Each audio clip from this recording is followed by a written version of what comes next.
ફસાઈ જશે ગાડી.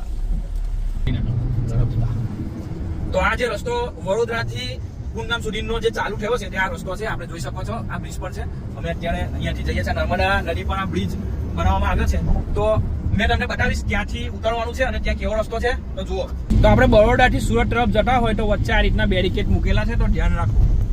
રોડ આપણો અહીંયા સુધી બનેલો છે, તો અહીંયાથી આપણે નીચે ઉતરવાનું છે. તો તમે અત્યારે તમે જોઈ શકો છો રોડની કેવી હાલત છે, કેમ કે હાલમાં જ અત્યારે ઘણો વરસાદ પડ્યો છે, એટલા માટે તમે જોઈ શકો છો.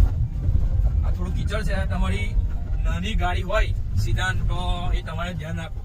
બાકી એક્સયુવી માટે તો કઈ પ્રોબ્લેમ ના થાય, કેમ કે હજુ આ નાળું જે બને છે વચ્ચે આનું કામ ચાલુ છે, એટલા માટે રોડ આ પ્રશ્ન બી આવી ગયો. જો હવે આ કઈ નથી ગાડી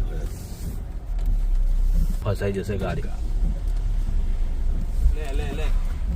જવા દે, આગળ જવા દે. ફોરેક્સ ફોર છે, નિકાલ ની કઈ તારી ફોરેક્સ ફોર છે તે ઓજો આવી ગયું અહીંયા.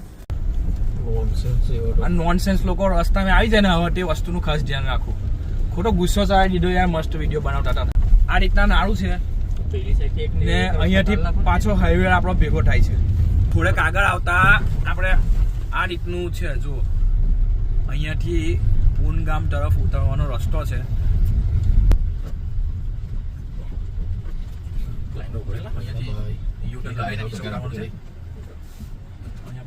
ટ્રાફિક વરસાદના લીધે કીચડ થઈ જાય છે ભાઈ. તો તમારા ગાડીના ટાયર તો સારા હોય ને તો જ, બાકી તો અઘરું છે. વધારે વરસાદ પડે તો આ રસ્તા પર તમારા રિક્ષા પર ઉભા બને.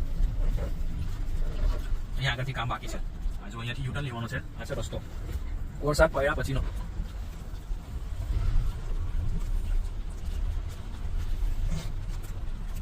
આ એક ભાઈની રિક્વેસ્ટ હતી કે તમે આ રોડનો વિડીયો બનાવો, તો એ ભાઈની રિક્વેસ્ટ પૂરી કરી છે અને આ વિડીયો આપણે બનાવ્યું છે.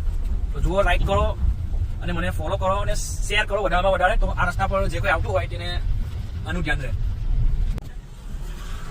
તો તમે હસોટ પર રહીને જો સુરત જતા હોય તો બ્રિજના નીચેથી આ રીતનું નાળું છે. તો અહીંયા તમે લેફ્ટમાંથી તમે સીધા રસ્તો પકડી લો તો સીધો આ રસ્તો સુરત જાય છે.